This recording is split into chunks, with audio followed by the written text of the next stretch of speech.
কুমারজি প্রণাম।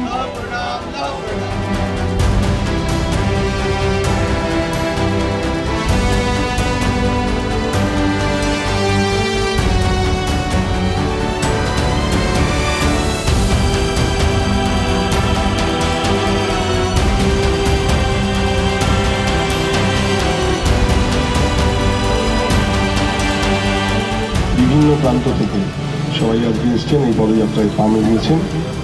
প্রত্যেকটি কর্মীকে আমি দৈনিক অভিনন্দন জানাই আজকের দিনে এখানে আসার জন্য। নতুন যে সরকার হয়েছে তার প্রথমবার আমরা আজকে 125তম ওনার জন্মদিন পালন করছি। আজকের এইখান থেকে আমরা অঙ্গীকার নিয়ে যাব, শপথ নিয়ে যাব যে আমরা সাধারণ মানুষের পাশে থাকব এবং আমাদের প্রত্যেককে দায়িত্বশীল হতে হবে। আমাদের প্রত্যেককে মানুষের দুঃখ কষ্ট তাদের পাশে দাঁড়িয়ে থাকতে হবে।